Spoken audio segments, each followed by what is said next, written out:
Gracias.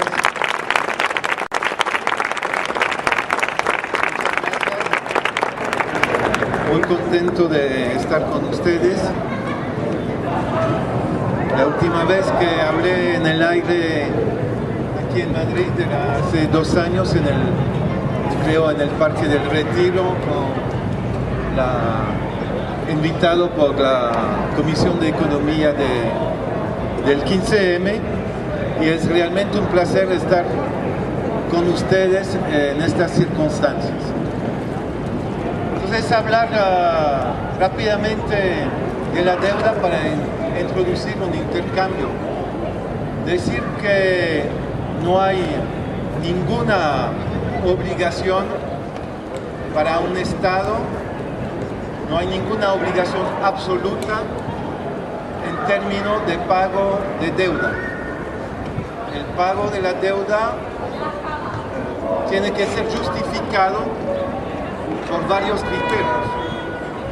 Y un Estado, un gobierno que quiere ser fiel a los intereses de la ciudadanía puede encontrar argumento para decir que sus obligaciones frente a los acreedores son subordinadas a sus obligaciones respecto a la satisfacción de los derechos humanos de la ciudadanía.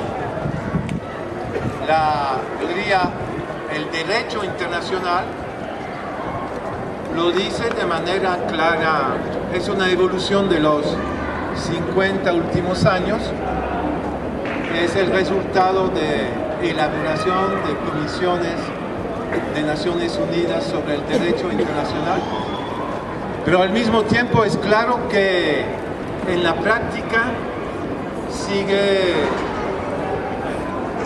dominando el derecho de los acreedores, que se sirven, yo diría, de la primacia en la práctica del derecho comercial, del derecho privado, respecto al derecho internacional en términos de derechos humanos. Entonces, el desafío para la ciudadanía es lograr de los gobiernos cambiar de prioridad para realmente cuestionar el pago de la deuda cuando se trata de una deuda ilegítima, de una deuda odiosa, de una deuda insostenible o de una deuda ilegal. Al nivel del derecho internacional hay algunos criterios para definir categorías de deudas públicas que pueden ser no pagadas por los estados. Hay la categoría de deuda ilegítima, la categoría de deuda odiosa, la categoría de deuda insostenible y la categoría de deuda ilegal. ¿De qué se trata? Para decirlo de manera muy simple, una deuda ilegítima es una deuda contratada sin respetar el interés general. Un ejemplo, los estados contrataron una cantidad muy elevada de deuda después del 2008 para rescatar a la banca privada, contratando deuda para socializar las deudas privadas de la banca privada. Puede ser la manera de contratar la deuda, puede ser legal, puede ser contratada por un gobierno electo que tiene base legal, pero que puede al mismo tiempo actuar de manera ilegítima, es decir, poniéndose al servicio de intereses particulares, por ejemplo, de sus amigos banqueros de la banca privada que ha sido rescatada y que luego compra los títulos de la deuda emitida para rescatar a la banca. Es claro que tanto en España como en la mayoría de los países europeos, la banca privada es el mayor comprador de títulos de deuda pública en los últimos tiempos, en los 2 últimos años. En particular, por ejemplo, la banca privada española compra títulos de la deuda soberana, de la deuda pública española. Y como ustedes saben, compra esos títulos pidiendo préstamo al Banco Central Europeo, que le otorga a los bancos privados crédito al 0,15%. A partir del 7 de junio de este año, el Banco Central Europeo otorga crédito a 0,15% a los bancos privados, y ahora la banca privada otorga crédito al Estado español esos días comprando bonos a 2,8%. Hay un diferencial muy grande entre 0,15 y 2,8%. Entonces, todo ese proceso de emisión de deuda pública y de socialización de deuda privada de la banca privada cae bajo el criterio de deuda ilegítima.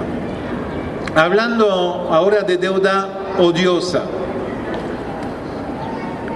Una deuda odiosa es una deuda contratada con condiciones violadoras de los derechos humanos, violadoras de derechos económicos, sociales, culturales, civiles, políticos, o puede ser de los derechos sociales, puede ser de los derechos económicos o los derechos civiles y políticos. Ejemplo, las deudas contratadas por los países sometidos a los memorándum de la Troika, es decir, Grecia a partir de mayo 2010, Irlanda a partir de noviembre 2010, Portugal a partir de abril-mayo 2011, Chipre a partir de marzo 2013.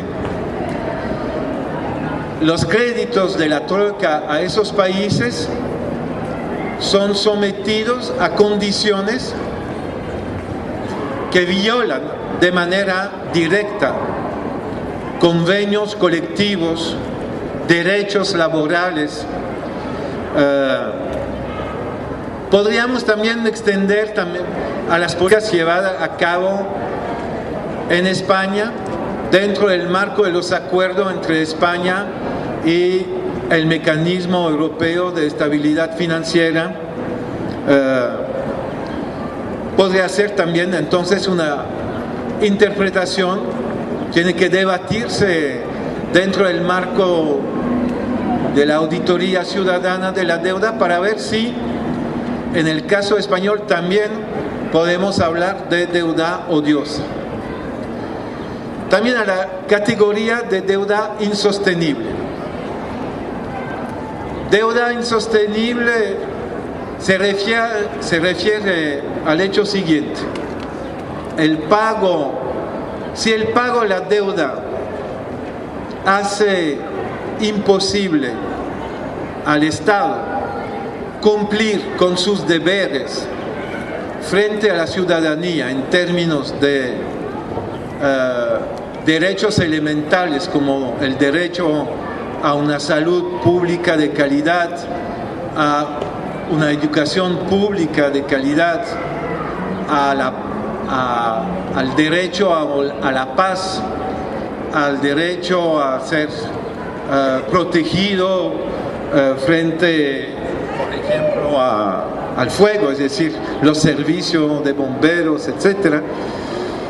Un Estado que, pagando la deuda, no puede cumplir con sus deberes respecto a la ciudadanía, en ese caso también, en ese caso se puede hablar de deuda insostenible. Y hay jurisprudencia al respecto. Se habla al nivel del derecho internacional, a ese nivel, de el estado de necesidad. Un Estado que, confrontado a los acreedores, tiene que elegir entre cumplir con sus deberes para ciertos servicios a la población, pagar a sus acreedores o cumplir con sus deberes frente a la ciudadanía, un Estado puede declararse en estado de necesidad y suspender el pago de la deuda. Eso aparece en jurisprudencia ya a partir del final del siglo XIX, inicio del siglo XX. Cuarta categoría, deuda ilegal. Son deudas contratadas sin respetar el derecho interno o el derecho internacional o la constitución del país. Yo diría deudas contratadas sin respetar el orden jurídico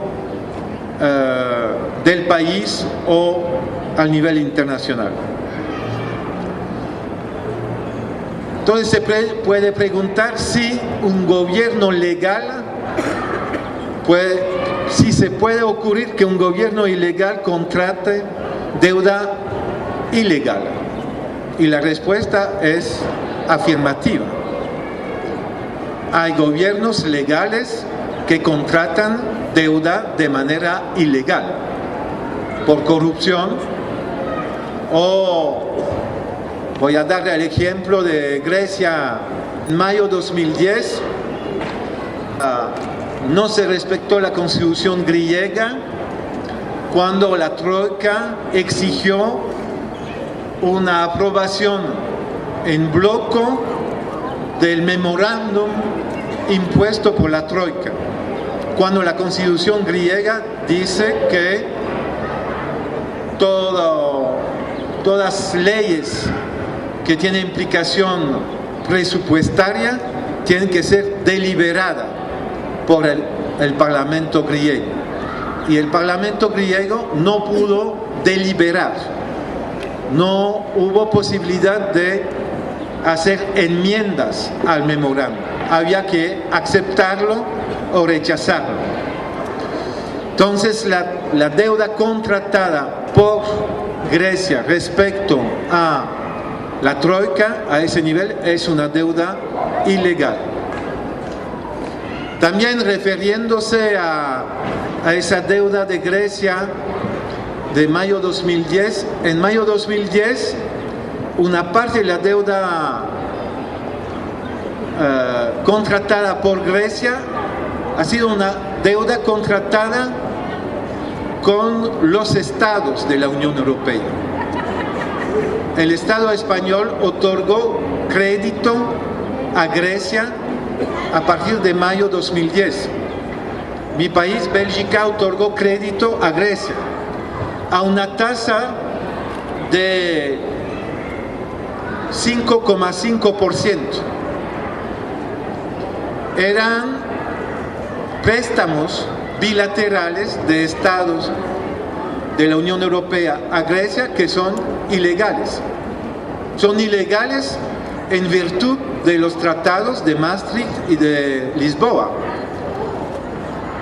el Tratado de Lisboa, como el Tratado de Maastricht, dice que es prohibido a un Estado otorgar crédito a otro Estado. Es decir, que la misma Troika no respetó los tratados en virtud de los cuales ellos nos obligan a políticas de austeridad. Pero claro, no le hacen caso a no respetar sus propios tratados y imponer nuevas deudas a países subordinados a la Troika en irrespeto total de los mismos tratados. Entonces sí hay deudas ilegales contratadas por gobiernos legales. Bueno, entonces son categorías de deuda que pueden ser cuestionadas. Entonces, si me preguntan frente a cuál organismo, frente a organismo del derecho interno, pero sobre todo son categorías que pueden servir por una parte al movimiento ciudadano y por otra parte a un gobierno que quiere implementar una política soberana legítima en favor de la ciudadanía y que puede fundar actos soberanos unilaterales como país deudor, fundando sus actos en argumento de derecho internacional o de derecho interno, sin pedir la aprobación de nadie, sin pedir la aprobación de la Comisión Europea, que nunca va a dar su aprobación a tal acto. Lo que puede hacer la Comisión Europea es, yo diría, tomar en cuenta la situación de un país donde un gobierno toma la decisión de desobedecer a los acreedores apoyado en argumentos de derecho internacional y apoyado por una población movilizada. Sí, eso es perfectamente factible. Y tenemos en los últimos años algún ejemplo de estados que decidieron tomar medidas unilaterales de ese índole. Me refiero al Ecuador, que decidió en 2007 constituir una comisión de auditoría de la deuda. Yo hice parte de esa comisión. Hemos auditado la deuda del Ecuador durante 14 meses, auditando miles de páginas de contrato por el periodo 1976 al año 2006. Después de 14 meses hemos entregado nuestras conclusiones al gobierno, que decidió, después de 6 semanas de deliberación, suspender de manera soberana, unilateral, el pago de una parte de la deuda identificada como ilegítima por parte ilegal. Fue una suspensión unilateral de pago en una situación en la cual Ecuador tenía el dinero para pagar, porque tenía ingresos fiscales gracias a la venta del petróleo, pero con un gobierno que decía: no queremos pagar una deuda ilegítima, queremos utilizar los ingresos fiscales para mejorar la educación pública, para mejorar la salud pública, para hacer inversión en infraestructura, para aumentar el salario mínimo legal en los servicios públicos, etc. Y en Ecuador el salario mínimo legal aumentó de 100% entre el año 2008 y el año 2014. No tomo Rafael Correa o el gobierno de Ecuador como un modelo a seguir. tengo varias o muchas críticas respecto a la política del Ecuador en materia de industria extractiva, etc. Pero sobre el tema de la deuda hay que sacar lecciones de lo que hizo Ecuador. Es decir, Ecuador demostró que un país puede tomar la decisión de suspender el pago de la deuda y tener una victoria frente a los acreedores. Ecuador impuso a sus acreedores renunciar a 65% del valor de los títulos. Es decir, que Ecuador, después de 8 meses de suspender pago, propuso a sus acreedores recomprar los títulos con un descuento de 65%. Y Ecuador logró recomprar hasta ahora 97% de sus bonos. Esto ha sido realmente una victoria importante. Otro ejemplo más cercano, Islandia. Islandia, esa isla europea del Atlántico Norte, pasó por el derrumbe de todo su sistema bancario privado, un sistema bancario que había sido privatizado unos años antes. Ese sistema cayó, entró en bancarrota en septiembre-octubre de 2008, al mismo tiempo que la caída de Lehman Brothers en Nueva York. El gobierno de Islandia, bajo la presión de la movilización ciudadana, decidió no indemnizar al Reino Unido y a Holanda, que habían decidido indemnizar a las personas y a las instituciones financieras que habían depositado su dinero en una filial de un banco de Islandia, una filial que se llamaba IceSave. El Reino Unido y Holanda exigían de Islandia una indemnización de 3,5 billones de euros. El gobierno de Islandia, que era un gobierno neoliberal en esa época, entró en una negociación.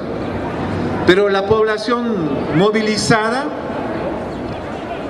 logró presionar al gobierno y a la presidencia, obtuvo la convocatoria de un referendo y en el referendo 93% de los votantes se opusieron a la indemnización por parte de Islandia, del Reino Unido y Holanda. Hubo una renegociación, un nuevo gobierno tipo socialdemócrata verde había sido electo, que entró en negociación, que llegó a un acuerdo con el Reino Unido y Holanda, pero otra vez la población protestó, se convocó otro referendo, tuvo lugar ese referendo en febrero de 2012 y allí 63% de los votantes se opusieron al acuerdo con Reino Unido y Holanda. Así que Islandia decidió no pagar, no indemnizar al Reino Unido y Holanda. Fue una situación dura. El Reino Unido declaró Islandia como Estado terrorista. Congeló los haberes de Islandia en Inglaterra, considerando que Islandia entraba en la categoría de organización como Al-Qaeda.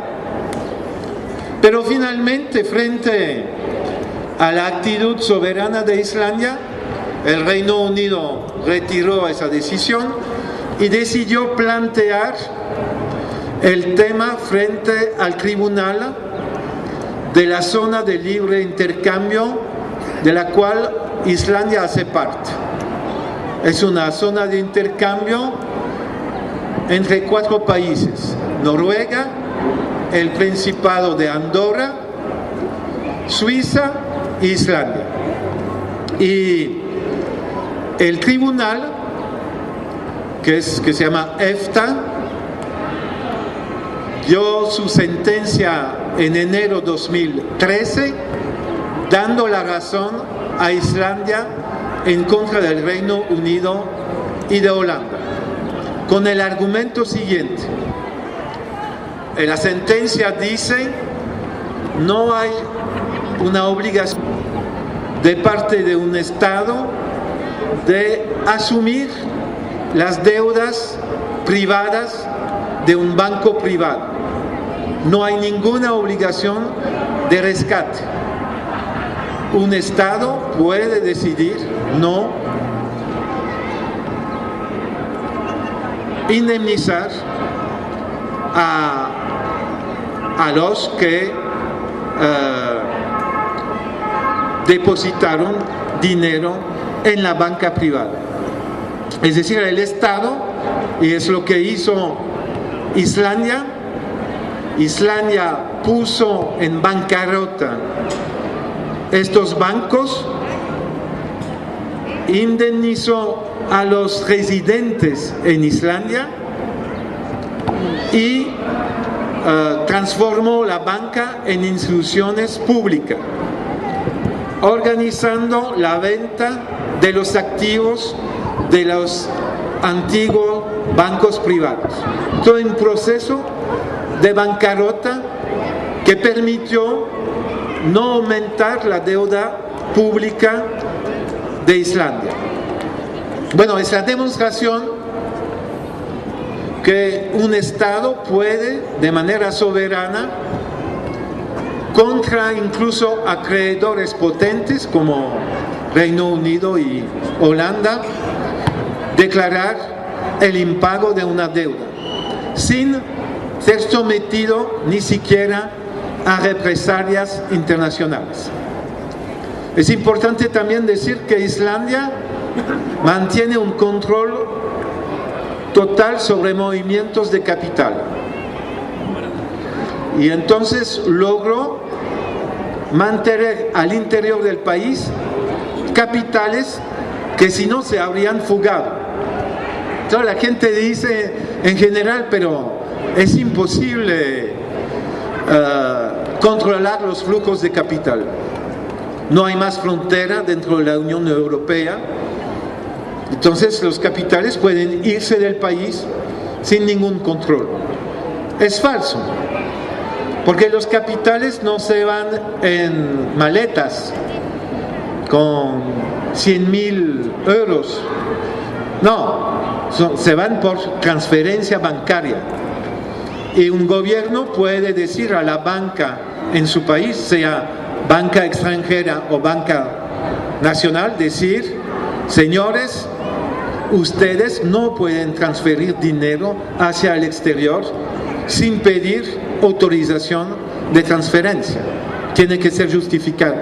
Y si no respetan nuestra decisión, vamos a multar a ustedes, los bancos, por el mismo volumen de la transacción.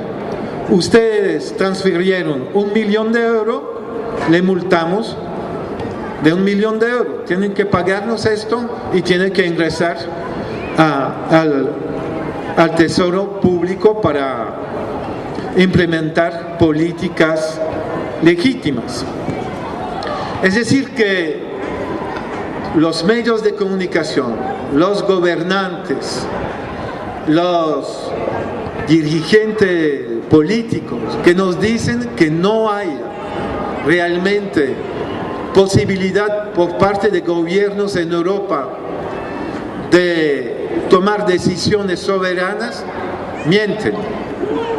Es perfectamente posible, llegando al gobierno mandatarios comprometido con la ciudadanía, es perfectamente posible desobedecer a los acreedores, desobedecer a la Comisión Europea y tomar medidas fuertes en términos de suspensión de pago, de política tributaria para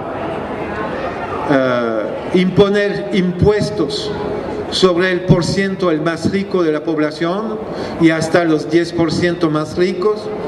Se puede tomar medidas para reducir de manera radical los impuestos pagados por la mayoría de la población sobre servicio, como servicio de luz, servicio de agua, otros servicios.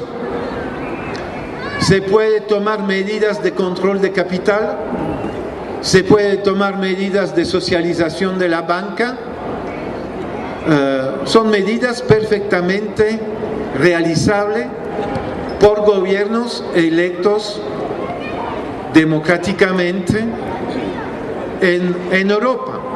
Incluso los que dicen en la zona euro este tipo de medidas es imposible. Hay que recordarles que en marzo del año pasado la Troika decidió respecto a Chipre la imposición de un control total sobre el movimiento de capital. Chipre hace parte de la zona euro y en Chipre se implementa control sobre el movimiento de capital. Entonces no hay ninguna razón que puede justificar la no realización de control de capital de parte de un gobierno del Estado español o del gobierno de Grecia o de Portugal. Es perfectamente posible. Es perfectamente posible también decir, bueno, en caso de una bancarrota, los depósitos son totalmente garantizados hasta cierto nivel. Por ejemplo, 100.000 euros. Podría ser 150.000, puede ser. Y decir, por arriba de ese montón hay participación de los depositantes al costo de la bancarrota. Y fue una decisión también en Chipre, impuesta por la Troika en ese caso. ¿Por qué lo hicieron con Chipre? Porque consideraron que el dinero que estaba en Chipre en ese momento era dinero de los rusos, de los ucranios, había un poco de dinero de jubilados del Reino Unido y no era una prioridad protegerlos, porque ya la banca alemana, la banca francesa y los demás bancos habían retirado su dinero de Chipre porque venía la crisis desde hace un año y ellos estaban informados. Pero no importa, la Troika lo hizo con Chipre, imponiendo a Chipre medidas de austeridad que condenamos. Entonces no estoy diciendo Chipre es el buen ejemplo, estoy diciendo si la Troika lo impuso a Chipre, un gobierno democrático en otro país podría tomar las mismas medidas, pero no para pagar deuda a la Troika, sino para implementar una política en favor de la ciudadanía, en favor de romper con el modelo capitalista productivista, en favor para iniciar la transición ecológica y para llevar a cabo medidas de política redistributiva de la riqueza. Bueno, termino diciendo todo esto es posible a una condición: la movilización ciudadana, la movilización en la calle, la movilización en un momento en las urnas, manteniendo la presión ciudadana sobre los mandatarios. Es salvo en estas condiciones que podremos dar un viraje, el viraje que hubo en Ecuador es después de 15 años de movilización popular para derrocar